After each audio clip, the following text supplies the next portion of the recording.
10 வருஷத்துக்கு மேல ஒரு புரொஃபசர் ஒத்தாளா போராடி அவர் மேல வச்சிருந்த பாலியல் குற்றம் வந்து பொய்ன்னு நிரூபிச்சிருக்காரு. அத பத்தி பார்ப்போம். மூணார்ல ஒரு கவர்ன்மென்ட் காலேஜ்ல வந்து இந்த ஆகஸ்ட், செப்டம்பர் 2014ல வந்து எக்ஸாம் நடக்கும். நார்மலா இந்த கேரளா சைடுலாம் பார்த்தோன்னா, இந்த செப்டம்பர்ல எக்ஸாம் வச்சு ஒரு 10 நாள் ஓணம் லீவ் மாரி விடுவாங்க. அந்த எக்ஸாம் நடந்துட்டு இருக்கு. அந்த எக்ஸாம்ல வந்து ஒரு புரொஃபசர் ஆனந்த் விஸ்வநாதன் அவர் வந்து head of economics, MA economics exam. அந்த எக்ஸாமுக்கு இவர் இன்விஜிலேட்டரா போயிருக்காரு. அந்த எக்ஸாம் ஹால்ல பார்த்தோன்னா ஒரு 8 பொண்ணுங்க மாரி இருக்காங்க. அதுல இவர் பார்க்கும்போது ஒரு 5 பொண்ணுங்க மட்டும் காப்பி அடிச்சிருக்கு. காப்பி அடிச்ச உடனே அந்த 5 பொண்ணுங்களையும் புடிச்சிடுறாரு.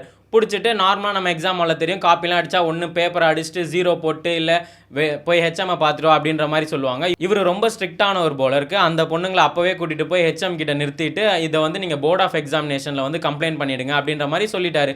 சொல்லிட்டு அந்த எக்ஸாமும் முடிஞ்சு லீவ் விட்டுட்டாங்க. ஒரு 10 நாள் இந்த ஓணம் லீவ்லாம் விட்டுட்டாங்க. இந்த 10 நாள் இவர் லீவை முடிச்சுட்டு காலேஜுக்கு வராங்க.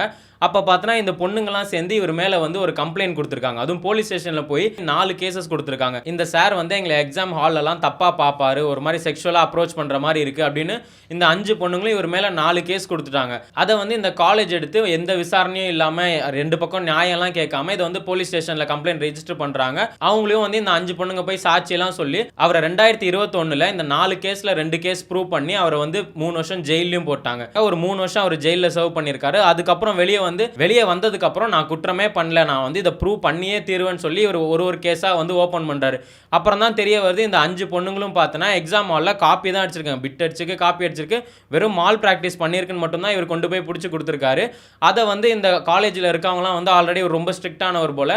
இந்த காலேஜில் இருக்க சில ஸ்டாஃப்ஸ்க்கெல்லாமே இவரை பிடிக்கல. ஓகே இவர் ஏதாவது கேஸில் மாட்டாரான்னு பார்த்தப்ப இது தொக்கா மாட்டிக்கிச்சுன்ற மாதிரி இருந்தது. அதே மாதிரி இந்த 5 பொண்ணுங்களும் பார்த்தா சாதாரண நார்மல் பொண்ணுங்க கிடையாது. இந்த காலேஜில் யூனியன்லாம் இருக்கும். இந்த கேரளாலலாம் பார்த்தோன்னா நிறைய காலேஜுக்குள்ளே யூனியனாக பிரிஞ்சுட்டு இருப்பானுங்க. சகாவே அப்படின்னு போராட்டம்லாம் பண்ணிட்டு இருப்பாங்க. இந்த மார்க்சிஸ்ட் கம்யூனிஸ்ட் பார்ட்டி எல்லாம் வந்து காலேஜ்லேயே சின்ன சின்ன கேங்ஸ் மாதிரி வச்சிருப்பானுங்க.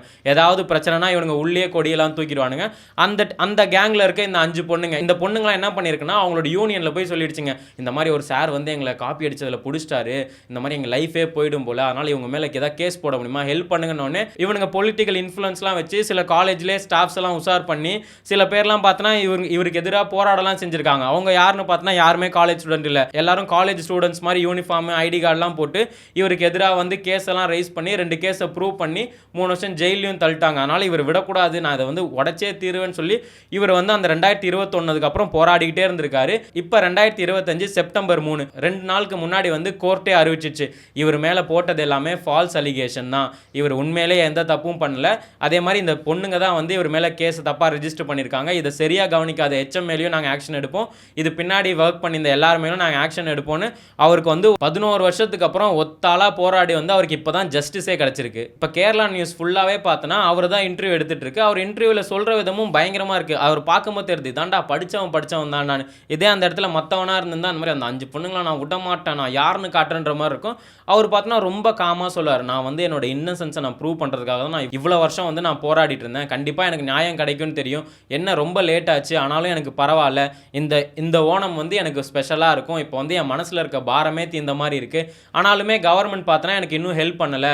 அப்போ வந்து அவங்க என்னை வேலையை விட்டு தூக்குனாங்க, அதுலேருந்து எனக்கு பென்ஷன் எதுவுமே வரல, அதையும் கொஞ்சம் எனக்கு ரிலீஸ் பண்ணி கொடுத்தாங்கன்னா இதுக்கப்புறம் நான் என் லைஃப்பை ஓட்டிகிட்டு இருப்பேன். ஏன்னா அந்த ஜெயிலுக்கு போனதுக்கப்புறம்லாம் அவர் எங்கேயுமே வேலைக்கு எடுத்துக்க மாட்டாங்க, இந்த கேஸ் ரிலேட்டடாக மட்டும்தான் நான் ஓடிட்டு இருந்தேன், இப்போ தான் எனக்கு கொஞ்சம் ரிலீஃபாக இருக்குது அப்படின்ற மாதிரி சொன்னார். அதுக்கப்புறம் அந்த ரிப்போர்ட்டர் கேட்டார், இந்த மாதிரி இந்த கேஸ்லாம் நடந்துட்டு இருந்த பீரியடில் உங்கள் ஃபேமிலிலாம் எப்படி சப்போர்ட் பண்ணாங்க, உங்களை யாராவது காண்டாக்ட்லாம் பண்ணாங்களா காலேஜ்லேருந்துலாம் கேட்கும்போது அவர் சொல்கிறாரு, என்னை காலேஜ்லேருந்து யாருமே காண்டாக்ட் பண்ணல, அந்த 5 கம்ப்ளைண்ட் பண்ண பொண்ணுங்க கூட இந்த கேஸ் தெரிஞ்சதுக்கப்புறம் சாரி சார்னு ஒருத்தர் கூட எனக்கு கால் பண்ணி பேசல, நான் அந்த அளவுக்கு என்ன பண்ணேன்னு எனக்கு தெரியல, ஆனாலும் நான் வந்து என்னோட இன்னசென்ஸை ப்ரூவ் பண்ணிட்டு தான் இருந்தேன், நான் வந்து வெளியே சொல்லிக்கலாம் எனக்கு பரவாயில்ல, நான் வந்து இப்போ நியாயம் கிடச்சிருச்சுன்னு. ஆனால் அந்த டைமில் வந்து என்னால் எங்கேயுமே போக முடியல, என்னால் மட்டும் இல்லை என் பசங்களால், எனக்கு வந்து 2 பசங்க இருக்காங்க, அவங்களாலையுமே எங்கேயுமே போக முடியல, ரொம்ப கஷ்டமாக இருந்தது, ஆனால் வந்து இந்த தீர்ப்பு கிடச்சது வந்து எனக்கு ரொம்ப சந்தோஷமாக இருக்குன்ற மாதிரி அவர் அவ்வளோ தெளிவாக சொல்கிறாரு. அதுக்கப்புறம் ஒன்று சொன்னார், இந்த மாதிரி இப்போ என்ன எக்ஸாம்பிளாக வச்சுக்கிட்டு அடுத்த ஒரு டீச்சருக்கு இந்த மாதிரி எதுவுமே நடக்கக்கூடாது, அது மட்டும்தான் எனக்கு வேணும் அப்படின்ற மாதிரி அவர் ரொம்ப காமன் கம்போஸ்டாக பேசினார். சில பெண்கள் வந்து அவங்களுக்கு கிடைக்கிற ப்ரிவிலேஜை வந்து இந்த மாதிரி தப்பான இதுக்கு யூஸ் பண்ணிடுறாங்க.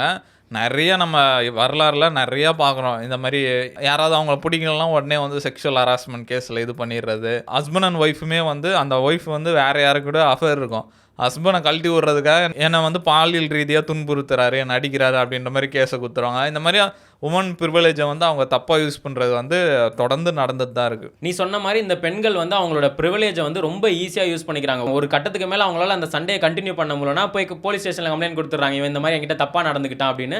அதே மாதிரி நிறைய கேசஸ் இப்போ நம்ம நார்மலாக கூகுளில் சர்ச் பண்ணி பார்த்தாலே ஏகப்பட்ட மென் வந்து சம்மந்தமே இல்லாமல் வந்து ஒரு 10 வருஷம் 12 வருஷம் ஜெயிலில் இருந்து அதுக்கப்புறம் அவன் வந்து நிரபராதின்ற மாதிரி வெளியே விட்டுறாங்க. இப்போ ரீசெண்டாக கூட ஒரு நியூஸ் பார்த்தேன், ஒரு கப்பல் வந்து கல்யாணம் ஆயிடுச்சு, கல்யாணம் ஆனதுக்கப்புறம் அந்த ஒய்ஃப் வந்து காணாமல் போயிட்டாங்க. அப்போ இந்த பொண்ணோட வீட்டிலேருந்து வந்து அந்த மாப்பிள்ளை மேலே கம்ப்ளைண்ட் கொடுத்துட்டாங்க, இவன் வந்து என் பொண்ணை கொன்னுட்டான் அப்படின்னு.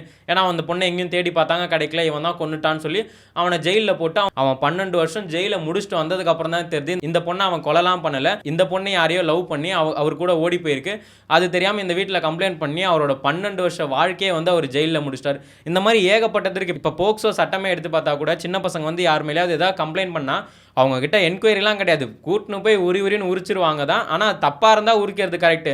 ஒரு அப்ராணியை கூட்டு போய் உரிச்சு அவன் லைஃபே கெட்டுரும். ஏன்னா நம்ம நிறைய பேரை பார்த்துருக்கோம், ஜெயிலெலாம் போயிட்டு வந்ததுக்கப்புறம் அவங்க லைஃபே மாறிடும். இந்த பெண்களுக்கு கொடுக்குற ப்ரிவிலேஜை வந்து மிஸ்யூஸ் பண்ணுறதை நானே நேரில் பார்த்துருக்கேன். வீட்டு பக்கத்தில் வந்து ஒரு சண்டை போயிட்டுருக்கு, ஒரு ஃபேமிலிக்குள்ளே ஒரு சண்டை தான்.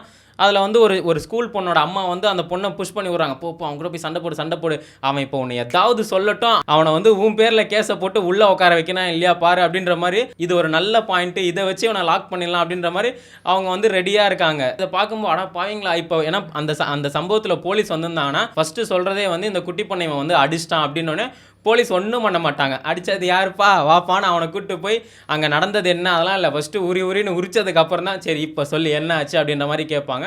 அதனாலே வந்து பெண்கள் வந்து நிறைய இந்த மாதிரி சொல்லிட்டு இருக்காங்க. இப்போ நிறைய கேஸ் அப்படி தான் வருது. ஒரு கும்பலாக ஒரு பசங்க இருக்காங்கன்னா ஒரு பொண்ணு ஈஸியாக போய் சொல்லிவிடுது, இந்த பையன் வந்து என்னை ஈவ் டீசிங் பண்ணான்னு. அப்புறம் கேமரா ரெக்கார்டிங்லாம் பார்த்தா அந்த பையனுக்கும் அந்த பொண்ணுக்கும் சம்மந்தமே இருக்காது, அவன் பாட்டுன்னு சிவனேன்னு சுற்றி இருப்பான். இது வந்து இல்லை சும்மா ஜாலியாக இருந்தது அப்படின்ற மாதிரிலாம் சொல்லிட்டு இருப்பாங்க. நான் நிறைய இந்த ரவுடிஸோட ஹிஸ்ட்ரிஸ்லாம் கேட்டுட்டு இருப்பேன். சில பேர்லாம் வந்து ரவுடியாக ஆகி போவாங்க, சில பேர்லாம் வந்து சும்மா சண்டையில் கூட நிற்பாங்க, கூட்டு போயிடுவாங்க. கூட்டு போனதுக்கப்புறம் இந்த ஜெயில் வாழ்க்கைக்கு அப்புறம் அவங்களோட வாழ்க்கை எப்படின்னு கேட்டால், என் வாழ்க்கையில் இனிமேல் ஜெயிலில் மட்டும் நான் போயிடவே கூடாது, அந்த தப்பை மட்டும் யாரும் பண்ணிடாதீங்க, நீங்கள் வாழ்கிறதே எதுக்குறான்ற மாதிரி ஆகிடும். ஜெயிலில் அவ்வளோ கொடுமைப்படுத்துவாங்க, சாப்பாடு நல்லா இருக்காது, நம்மளால் எதுவுமே கேட்க முடியாது. வெளியே வந்ததுக்கப்புறம் கூட நம்ம ஏரியாவில் ஏதாவது பிரச்சனைனா ஃபஸ்ட்டு போலீஸ் நம்மளை தான் கூப்பிட்டு போவாங்க. ஏன்னா ஆல்ரெடி இவன் ஜெயிலுக்கு போயிட்டு வந்தான், இவன் பண்ணுவான், நம்மளை தான் கூப்பிட்டு போய் ஃபஸ்ட்டு என்கொயரி பண்ணுவாங்க. நம்ம ஏரியாவில் இருக்கவங்களே வந்து நம்மளை கொஞ்சம் தள்ளி தான் வச்சு பார்ப்பாங்க அப்படின்ற மாதிரி. அந்த லைஃபே ரொம்ப கஷ்டமானது அப்படின்ற மாதிரி நிறைய பேர் வந்து சொல்லிட்டு இருப்பாங்க. இப்போ இந்த ஆனந்த் சாருக்கு வந்து நீதி கிடைச்சிருக்கு, அதுக்கு கண்டிப்பாக அவருக்கு ஒரு காம்பன்சேஷன் கொடுத்தா நல்லாவே இருக்கும். ஏன்னா 11 வருஷம் ஒரு மனுஷன் ஸ்டாஃபாக இருந்தவர், அவர் மேலே இப்படி ஒரு கெட்ட பேர் வச்சா அடுத்த காலேஜ்லையும் சேர்க்க மாட்டாங்க, அவருக்கு ஒரு ஸ்டேட்டஸ் இருந்திருக்கும், அதுவுமே உடஞ்சிருக்கும். அதே மாதிரி தான் இந்த நம்பி நாராயணன் ஒரு சயின்டிஸ்ட் இருந்தார், அவரோட கேஸ் கூட நமக்கு படமாலாம் வந்தது. அதுலேயும் பார்த்தோன்னா 1994 வந்து அவர் மேலே ஒரு தப்பான குற்றச்சாட்டு வைப்பாங்க, இவர் வந்து இங்கே இருக்க இன்ஃபர்மேஷன்லாம் இந்த ஃபாரின் ஏஜென்ட்ஸ்க்கு கொடுக்குறாங்கன்னு ஒரு தப்பான இதை ஃப்ரேம் பண்ணியிருப்பாங்க. அதுக்கு அவர் ஒத்த மனுஷனாக போராடி 2010 தான் அவரோட கேஸே அவர் வந்து உடைப்பார்.